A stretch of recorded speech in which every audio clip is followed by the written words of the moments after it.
আলামিনের হাবিব জনাব মুহাম্মদ রাসূলুল্লাহ সাল্লাল্লাহু আলাইহি ওয়াসাল্লাম বলেছেন, কিয়ামতের ময়দানে আল্লাহর কসম করে বলছি, সেদিন জাহান্নামীদের ভীষণ কষ্ট হবে আর জান্নাতীদের জন্য অত্যন্ত আসান হবে, অবস্থাটা খুবই আরামের হবে। নবীজি বলেন, এক ফরজ নামাজ, এক ওয়াক্ত ফরজ নামাজ আদায় করতে যে সময়টুকুন লাগে, কিয়ামতের মাঠের এই সময় এত বড় বিরাট লম্বা সময় জান্নাতীদের জন্য এরকম হালকা হয়ে যাবে। সুবহানাল্লাহ। হযরত আবু সাঈদ খুদরী রাদিয়াল্লাহু তাআলা হাদিসখানা বর্ণনা করেছেন, এক ওয়াক্ত নামাজ, একটা ফরজ নামাজ পড়তে যতটুকুন সময় লাগে এতটুকুন সময়ের ভেতরে জান্নাতীদের কারবার শেষ হয়ে যাবে। সুবহানাল্লাহ বিহামদি। আর ওদের কারবার তো শেষই হবে না। وَيَوْمَ تَشَقَّقُ السَّمَاءُ بِالْغَمَامِ وَنُزِّلَ الْمَلَائِكَةُ تَنزِيلًا। ওরা ফেরেশতা দেখতে চায়। সেদিন আসমান সমূহ বিদীর্ণ হয়ে মেঘ পুঞ্জ বেরিয়ে আসবে, আত্মপ্রকাশ করবে। তার ভেতর থেকে ফেরেশতারা ক্রমাগত নাজিল হতে থাকবে। আর অবস্থাটাই হবে, আল মুলকু ইয়াউমাইযিনিল হাক্কু লিররহমান ওয়া কানা ইয়াওমান আলাল কাফিরিনা আসীরা। আর সেদিনে বাদশাহী হবে কেবলমাত্র রহমানেরই। ওয়া কানা ইয়াওমান আলাল কাফিরিনা আসীরা। আর সেই কিয়ামতের দিন, সেই সময়টা হবে কাফেরদের জন্য বড়ই কঠিন। এখানে কিয়ামতের কিছু কথা বলা হচ্ছে, কিছু আভাস দেওয়া হচ্ছে যে আসমান সমূহ বিদীর্ণ হয়ে মেঘ পিণ্ড বেরিয়ে আসবে এবং তার থেকে ক্রমাগত ফেরেশতারা নাজিল হতে থাকবে। আল্লাহর হাবিব বলেছেন, কেউ যদি কিয়ামতের দৃশ্য দেখতে চায় সেজন্য সূরা ইজা শামসু কুবিরাত ওয়াইজা সামাউ ফাতারাত, ইজা সামাউ শাক্কাত, এই সূরাগুলি যেন পড়ে, তাহলে কিয়ামতের দৃশ্য তার চোখের সামনে প্রতিভাত হবে। কিয়ামতের দৃশ্যটা আসলে কেমন হবে সেই সূরাগুলি তেলাওয়াত করলে সে বুঝতে পারবে। যেমন আল্লাহ পাক বলছেন, إذا السماء فطرت وإذا الكواكب انتثرت وإذا البحار فجرت وإذا القبور بعثرت। যখন আকাশসমূহ চূর্ণ বিচূর্ণ হয়ে যাবে আর তারকাসমূহ বিক্ষিপ্ত হয়ে পড়বে, সমুদ্র মহাসমুদ্রগুলি দীর্ণ বিদীর্ণ হয়ে যাবে, কবরগুলি সব উদ্গীরণ করে দেবে, তার মধ্যে যা আছে সে সবগুলি। আবার আল্লাহ পাক বলেন, ইজা শামসু কুবিরাত ওয়া ইযান নুজুমুন কাদারাত ওয়া ইযাল জিবালু সুয়্যিরাত। সূর্য যখন ঢেকে যাবে, তারকাগুলি যখন বিপর্যস্ত হয়ে যাবে আর পাহাড়গুলি যখন চালিয়ে দেওয়া হবে, এই দৃশ্য তোমরা দেখতে পাবে। فإذا النجوم طمست وإذا السماء فرجت وإذا الجبال نسفت। সেদিন অবস্থা এমন হবে, সমস্ত তারকাগুলি স্তিমিত হয়ে যাবে আর আকাশসমূহ দীর্ণ বিদীর্ণ হয়ে যাবে। আর দেখতে পাবে পাহাড়গুলি, সমস্ত পাহাড়গুলিকে উড়িয়ে দেওয়া হবে। আবার অবস্থা আরো কি হবে, فإذا برق البصر وخسف القمر وجمع الشمس والقمر। যখন চক্ষু বিস্ফারিত হয়ে যাবে মানুষের, চাঁদ আর সূর্য নিষ্প্রভ হয়ে যাবে, সব একাকার হয়ে যাবে, চন্দ্র এবং সূর্য তার অস্তিত্বকে হারিয়ে ফেলবে।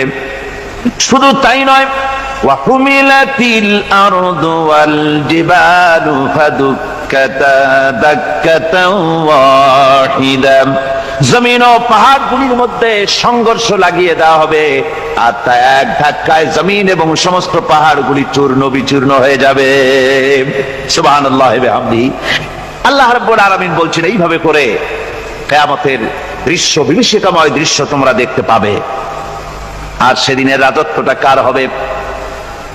আল মুলকু ইয়াউমাইযিনিল হাক্কু লির-রাহমান, সেদিনের রাজত্ব হবে কেবলমাত্র রহমানের। অর্থাৎ যেসব কৃত্রিম বাদশাহী দেখে তোমাদের চোখে ধাঁধা লেগে গিয়েছে, তোমাদেরকে দুনিয়ার বাদশাহী দেখে তোমরা ধোঁকায় পড়ে গিয়েছো, এসব বাদশাহী কিছুই টিকবে না সেদিন। সেদিন শুধু বাদশাহী থাকবে একমাত্র আল্লাহ পাকের। কার থাকবে বাদশাহী? যারা বলেন কার? আল্লাহ রাব্বুল আলামিন যখন কিছুই থাকবে না ঘোষণা করবেন লিমানিল মুলকুল ইয়াউম লিল্লাহিল ওয়াহিদুল কাহ্হার। আজকে কার রাজত্ব? চারিদিক থেকে আওয়াজ আসতে থাকবে পরাক্রমশালী আল্লাহ রাব্বুল আলামিন রাজত্ব। আর কারণ নয়, হাদিস শরীফে এসেছে, বুখারী মুসলিম শরীফের হাদিসে এসেছে, আল্লাহর নবী বলেন আল্লাহ রাব্বুল আলামিন তখন তার এক হাতে আকাশ মণ্ডলীকে ধারণ করবেন, আর এক হাতে জমিনকে ধারণ করবেন। আকাশ মণ্ডলী এক হাতে, জমিন এক হাতে। এভাবে আল্লাহ রাব্বুল আলামিন বলবেন আইনাল জাব্বারুন আইনাল মুতাকাব্বিরুন। কোথায় সেই স্বৈরাচারীরা? কোথায় সেই দুর্বিনীত অহংকারী স্বৈরাচার যারা আমার জমিনের উপরে, আমার মানুষের উপরে রাজত্ব চালিয়েছে? তারা আজকে কোথায়? কোথায় সেই অহংকারীরা? আল্লাহ পাক সেদিন যে বলবেন, সেদিন তো বলবেন, কিন্তু দুনিয়ার মাঝেও স্বৈরাচার যারা, অহংকারী যারা, তাদের শাস্তি পৃথিবীর বুকেও দেন, আর সেদিন তো দিবেনি।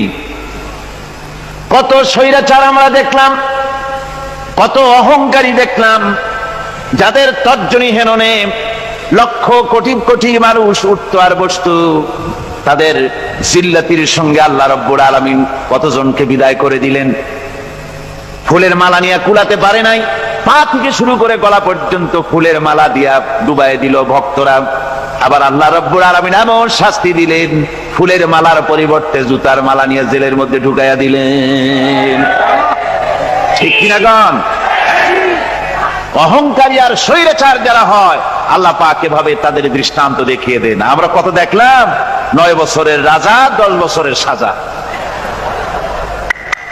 পৃথিবীর মুখে যারা অহংকার করে, যারা স্বৈরাচার হয়, আল্লাহর আইনকে যারা বৃদ্ধাঙ্গুষ্টি প্রদর্শন করে, আল্লাহ পাক তাদের জমিনেও দেখান।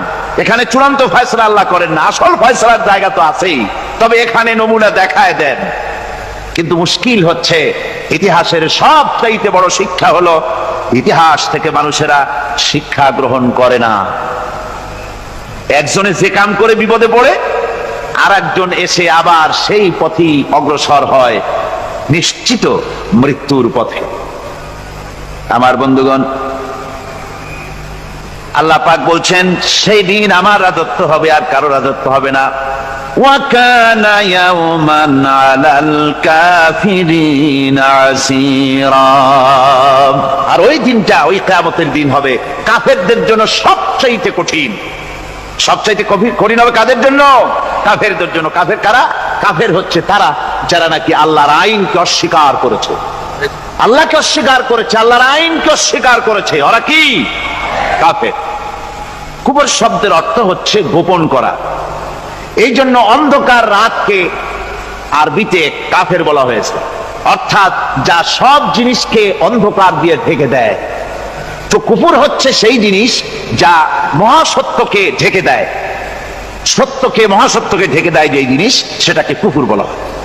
আর এই কাফের অন্ধকারে ঘুরে মরে, সে কোন আলোর খোঁজ পায় না।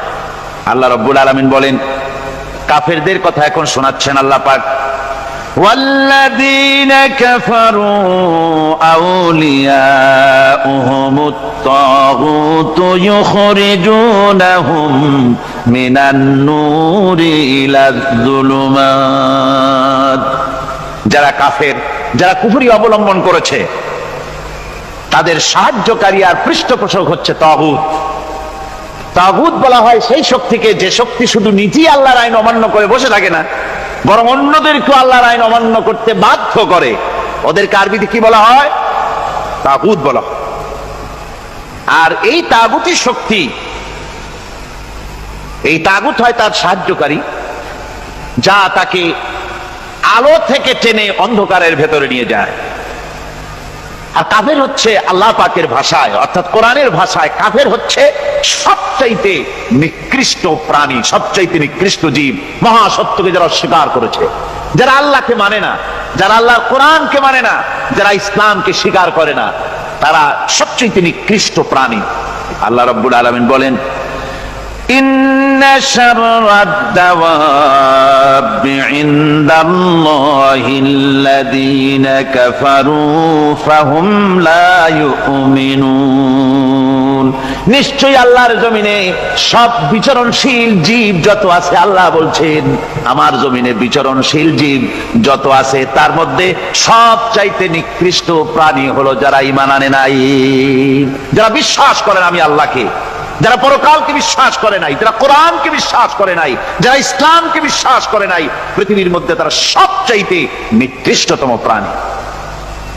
আল্লাহ বলেন শুধু নিকৃষ্ট জনক নিকৃষ্ট প্রাণী বললেই সারে না, এরা হলো চতুষ্পদ জানোয়ারের মতো। কে বলতেছেন? আমি বলছি না, কিন্তু আল্লাহ পাক বলতেছেন চতুষ্পদ জানোয়ারের মতো কাফেরেরা। وَمَثَلُ الَّذِينَ كَفَرُوا كَمَثَلِ الَّذِي يَنْعِقُ بِمَا لَا يَسْمَعُ إِلَّا دُعَاءً وَنِدَاءً।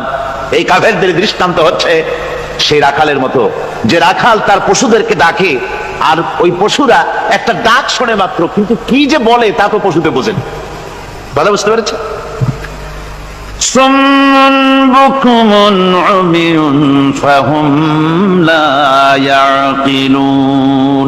এরা বোবা, এরা বধির, এরা অন্ধ, এ কারণেই কোনো কথা বোঝে না। এরা চতুষ্পদ জানোয়ারের চাইতেও নিকৃষ্ট।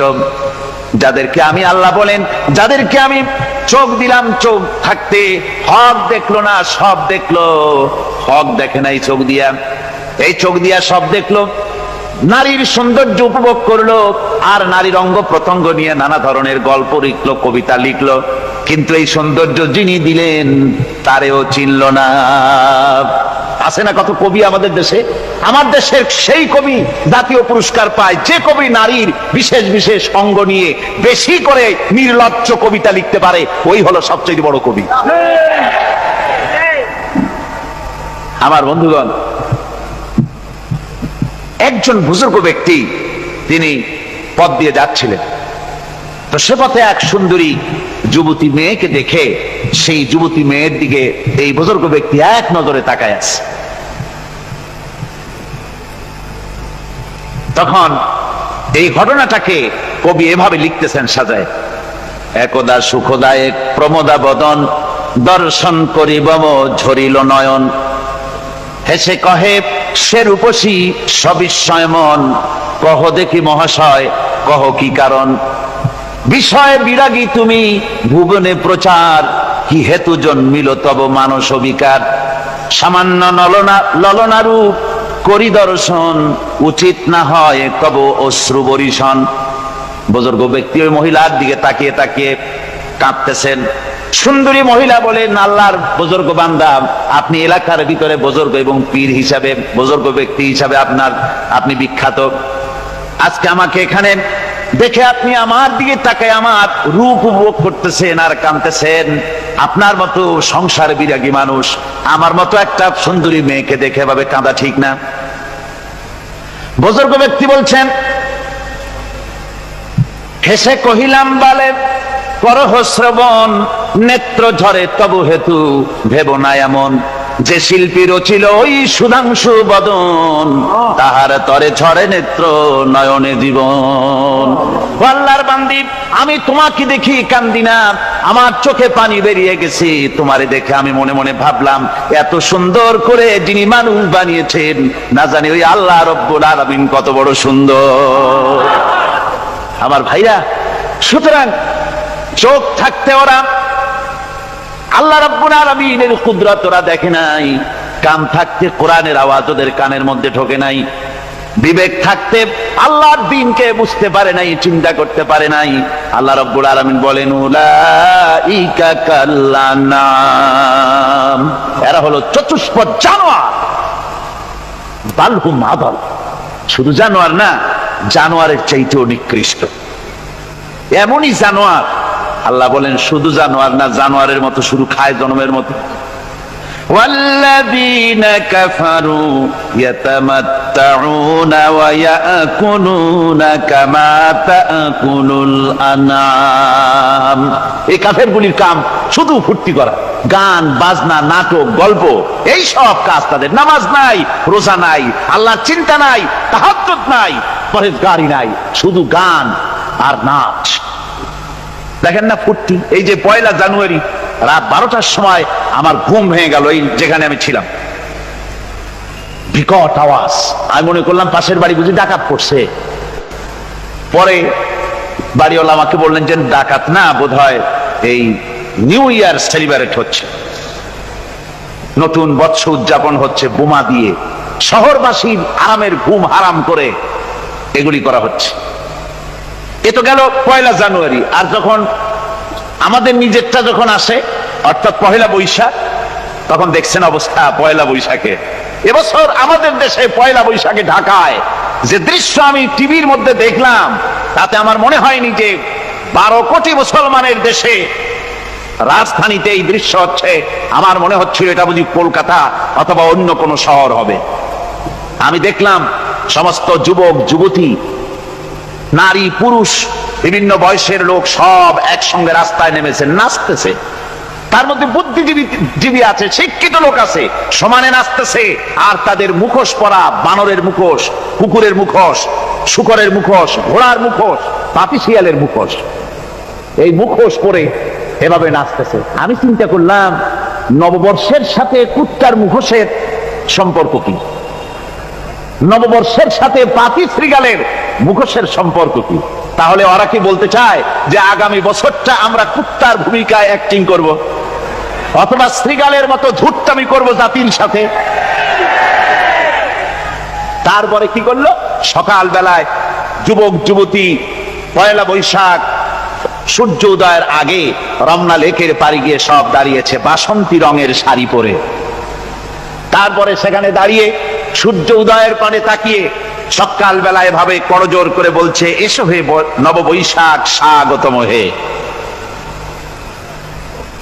নববৈশাখ অলক্ষে বোধহয় এটা শুনে বলতেছে, বাবাজিরা আমারে ডাকতেছো, অপেক্ষা করো, আমি আসতেছি।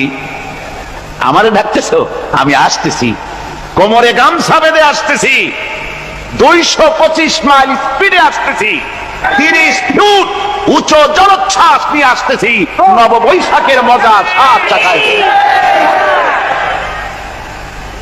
আমার ভাইরা, মুসলমান নববর্ষ উদযাপনের সাথে মুসলমানের কিসের সম্পর্ক? মুসলমান যদি এই দিন উদযাপনই করে, তাহলে তাকে করতে হবে ফজরের নামাজ পড়বে। মুসলমান নববর্ষ উদযাপন করবে, ফজরের নামাজ পড়বে, তারপরে কোরআন শরীফ তেলাওয়াত করবে, দরুদ শরীফ পড়বে, আল্লাহর দরবারে হাত তুলে বলবে, রব্বুনা রাব্বিন, একটি বছর পার করে দিলাম, নাফরমানি ছাড়া কিছুই তো করি নাই, বিগত বছরে যা করেছি মাফ করে দাও, আগামী বছরটা গোটা জাতি আর দেশের জন্য কল্যাণকর মঙ্গলময় করে দাও। এটাই তো বলা উচিত ছিল নাকি বলে? তা না করে, তা না বলে, বৈশাখের পরিচালককে না দেখে সরাসরি বৈশাখকে আহ্বান করা হয়েছে। আর বৈশাখ আহ্বান করার মজা জনমের মতো দেখাই দিয়েছে আল্লাহ রাব্বুল আলামিন। তাই বলেন, কাফেররা তাদের কাজ হলো শুধু খাওয়া, তারা এমন খাওয়া খায়, জনমের মতো খায়। ইয়াকুলুনা কামা তাকুলুল আনাম, জানোয়ারে যেমন খায় ওই রকম খায়। তার মানে খায়, একটু বিসমিল্লাহ কয় না, খায়া যখন ছেড়ে দেয় তখন আলহামদুলিল্লাহ বলে না, বাঁ হাত দিয়ে খায়, আবার বাঁ হাত দিয়ে খায়। ডাব একটা কাটলো, বিসমিল্লাহ নাই, খাইলো, 2-4 ঢোক খাইয়া পুরা ডাবটার ফেলাই দিল। ডাবটা কি তোমার বাজান তৈরি করছিল নাকি? একটু বিসমিল্লাহ বললা না, একটু শুকরিয়া আদায় করলাম। আমি গত এই ডিসেম্বর গেল, ডিসেম্বরের 16 তারিখ আমেরিকা থেকে এসেছি। ওখানে দেখলাম তারা প্রতি নভেম্বর মাসের শেষ বৃহস্পতিবার থ্যাঙ্কস গিভিং ডে অবজার্ভ করে। তা আমি জিজ্ঞেস করলাম থ্যাঙ্কস গিভিং ডে জিনিসটা কি? ওরা বলল এটা হচ্ছে এই যে গড আমাদেরকে সারা বছর ভালো খাওয়াইছে, আমাদেরকে ভালোভাবে পড়াইছেন, সুন্দর রেখেছেন, এই জন্য আমরা গডকে থ্যাঙ্কস দেই নভেম্বরের এই শেষ দিনটিতে। সারা বছরে ভালো খাইছি, ভালো থাকছি, এই জন্য গভর্নমেন্টকে মানে গডকে থ্যাঙ্কস দিলাম। আমি আমার আলোচনায় সেখানে বললাম যে দেখেন রাশিয়ার সাথে আমেরিকার পার্থক্য তো এখানে, ওরা গডকে অস্বীকারই করেছে, গডই মানে না। আর এরা গডের নামাজ রোজা বা ইবাদত কিছু করুক আর না করুক, গডের অন্তত একটা ধন্যবাদ দেয়। ওরা ওদের ডলারে লিখেছে ইন গড উই ট্রাস্ট, প্রত্যেকটা ডলারে লেখা আমরা গডে বিশ্বাস করি। তো শুকর আদায় করলে তো আল্লাহ বাড়িয়ে দিবেন। আল্লাহ রাব্বুল আলামিনের সুন্নাত হলো শুকর যদি কেউ আদায় করে আল্লাহ বাড়িয়ে দেন। লা ইন শাকারতুম লা আযীদান্নাকুম ওয়া লা ইন কাফারতুম ইন্না আযাবী লাশাদীদ। আমার নিয়ামতের শুকর যদি আদায় করো আমি বাড়ায় দেব, আর যদি নিয়ামতের শুকর আদায় না করো তাহলে মস্ত বড় শাস্তি তোমাদের জন্য রেখেছি। তো আমেরিকা শুকর আদায় করে নিজেরা খাইয়া, কিন্তু ওদের জমিন হলো বিশাল জমি। আমি কয়েকবার গিয়েছি এবং বহু স্টেট সফর করেছি। ওদের জমিন এত ফার্টাইল, জমিনে যদি রীতিমতো তারা ফসল ফলাতো, এই ফসল সারা দুনিয়ার দরিদ্র ভূমুক্ষ জনতাকে খাওয়াইয়া বাঁচাইতে পারত। কিন্তু ওরা তা করে না। ওরা করে কি? ওরা মুনাফার হার, বাজার দর ঠিক রাখার জন্য নির্দিষ্ট পরিমাণ জমিনের ফসল ফলায়, কিন্তু জমিন এতই উর্বর ওদের মেজারমেন্ট করা, মাপ করা, হিসাব করা ফসল হয় না, ফসল হয় বেশি। তখন বাড়তি ফসলকে তারা প্রতি বছর লক্ষ লক্ষ টন আলু আর গমকে তারা সমুদ্রে নিক্ষেপ করে। তাদের আলু এবং গম সেই সময় তারা নিক্ষেপ করে সমুদ্রে যখন ইথিওপিয়া, সুদানে মানুষ না খেয়ে মরছে। পৃথিবীর বিভিন্ন দেশে মানুষ ক্ষুধার যন্ত্রণায় যখন চিৎকার করছে আর তাদের এই চিৎকারে আকাশ বাতাস ভারী হয়ে যাচ্ছে, তখন ওরা এই কামটি করছে। তাই আমি ওই প্রথম দিন বলেছিলাম যে রাশিয়া যেমন খান খান হয়েছে, অস্তিত্ব বিলুপ্ত হয়েছে আল্লাহর সাথে নাফরমানি করার কারণে। আপনারা বলতে পারেন কমিউনিজম কি একটা সহজ ব্যাপার? একটা বিরাট শক্তি, পৃথিবীর বুকে কত দেশ তারা ডমিনেট করতেছিল। কোন যুদ্ধ নাই, কোন রক্তপাত নাই, বিনা ধাক্কায়, বিনা বাতাসে, বিনা ঝড়ে বিশাল মহিরুহু চিৎপটাং। এটা হলো কেন? কেন হলো রাশিয়ার এই দশা? আমি লালদিঘির ময়দানে বলে গেছিলাম, আমি চিন্তা করে যেটা পাইছি সেটা হচ্ছে দুনিয়ার সমস্ত মতবাদ আল্লাহকে কোনো না কোনো প্রকারে স্বীকার করে। তার কথা মানুক আর না মানুক, আছে একটা কিছু, এতটুকুন বলে যে আল্লাহ আছেন বা গড আছে বা একটা কিছু আছে। কমিউনিজম, সমাজতন্ত্র হলো পৃথিবীর একমাত্র নিকৃষ্ট মতবাদ, যে মতবাদ সরাসরি আল্লাহকে স্বীকার করেছে, বলেছে আল্লাহ নাই, দেয়ার ইজ নো গড। তারা ধর্মকে আফিম বলেছে। আল্লাহ পাক তাই কোন যুদ্ধ ছাড়া, কোন মারামারি ছাড়া, কোন রক্তপাত ছাড়া এই বিশাল শক্তিকে উৎকারে উড়িয়ে দিলেন, তুলার মতো হয়ে। গোটা রাশিয়া তুলার মতো হয়ে, পেঁজা তুলা, ধোনা তুলার মতো হয়ে সব উড়ে চলে গিয়েছে, অস্তিত্ব বিলুপ্ত হয়ে গিয়েছে। কিন্তু আমাদের দেশের খুচরা কমিউনিস্টরা এখনো স্বপ্ন দেখে। ওই যে কালকে বলেছি, তারা বলে কলমের খোসা এটা এখনো নষ্ট করা যাবে না, এটা এখনো চালু করা হবে। এখনো চীনে আছে, এখনো কিউবায় আছে। ওই কিউবা থেকে, চীন থেকে ফিদেল কাস্ট্রোর একটু আওয়াজ শোনে, চীন থেকে মিস্টার ব্যাং না কি জানি না, ব্যাং, এর আওয়াজ শোনে আর তাই মনে করে এ বুঝি সমাজতন্ত্রের বিজয়ের গান। না, চীন থেকে আর কিউবা থেকে যে আওয়াজ আজকে উঠতেছে, এই আওয়াজ সমাজতন্ত্রের বিজয়ের আওয়াজ নয়, এটা হলো সমাজতন্ত্রের মরণ যন্ত্রণার গোঙানির আওয়াজ। কাজী এরা দুনিয়ার বুকে শুধু আনন্দ এবং ফুর্তি করে, আল্লাহর হককে, আল্লাহকে চিনতে তারা ব্যর্থ হয়েছে। আল্লাহ রাব্বুল আলামিন বলেন অবিশ্বাসীদের কৃতকর্ম, তাদের কাজগুলি, তাদের কর্মফল সব নিষ্ফল হয়ে যাবে। ওয়াল্লাযীনা কাফারু আ'মালুহুম কাসারাবিন বিকিআতিন ইয়াহসাবুহুল যামআনু মা। আল্লাহ পাক বলেন, কাফের যারা, অবিশ্বাসী যারা, যারা আমাকে অস্বীকার করেছে, অবিশ্বাস করেছে, তাদের আমলগুলি হলো মরুভূমির মধ্যে মরীচিকার মতো। মরুভূমির মরীচিকা, মানুষ যখন মরুভূমির ভিতর দিয়ে যায়, পানির পিপাসা লাগে, দূরে দেখে পানি চিকচিক করতেছে, আর ওই মরীচিকা যেটাকে সে পানি মনে করেছিল, হাত্তা ইযা জাআহু লাম ইয়াজিদহু শাইআ, যেটাকে সে পানি মনে করে ছুটতেছিল, যখন কাছে গেল আল্লাহ পাক বলেন কিছুই সেখানে পায় না, শুধু মরীচিকা, বালু আর বালু। এরকম করে যারা আমার দিনকে অস্বীকার করেছে, আমাকে অস্বীকার করেছে, তারা যত ভালো কাজ করুক আর যাই করুক না কেন, তাদের কৃত কর্মগুলি এভাবে সব নিষ্ফল। এ হলো এক কথা। 2 নম্বরের কথা হলো, ওরা মনে করেছিল সমাজতন্ত্র শান্তি দেবে, কমিউনিজম শান্তি দেবে, সোশ্যালিজম শান্তি দেবে, ক্যাপিটালিজম শান্তি দেবে।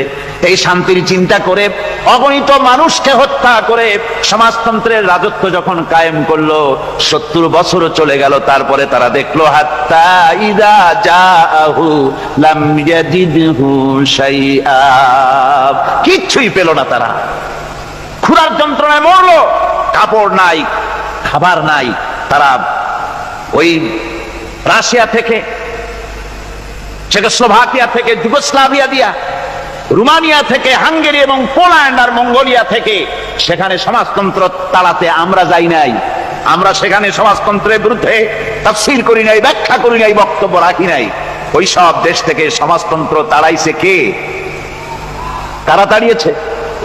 না না, ওরা নিজেরাই, সেই দেশের জনগণই এটাকে উৎখাত করেছে তাদের জমিন থেকে।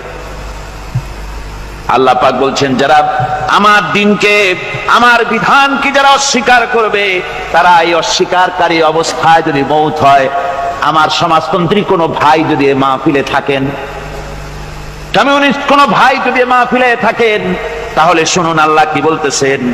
আল্লাহর দিনকে, আল্লাহর কোরআন, পূর্ণাঙ্গ জীবন বিধান, অর্থনীতি আছে, সমাজনীতি আছে, রাজনীতি আছে, কথা যারা বিশ্বাস করে না, কোরআনকে শুধুমাত্র নামাজ, রোজা, হজ, যাকাত আর বেহেশত দোজখ যারা মনে করে, জীবন ব্যবস্থা মনে করে না, এই অবস্থায় যদি মারা যায়, আল্লাহ রাব্বুল আলামিন বলেন, ইন্নাল্লাযীনা কাফারু ওয়া মাতু ওয়া হুম কুফফারুন উলাইকা আলাইহিম লানাতুল্লাহি ওয়াল মালাইকাতি ওয়ান নাসি আজমাইন।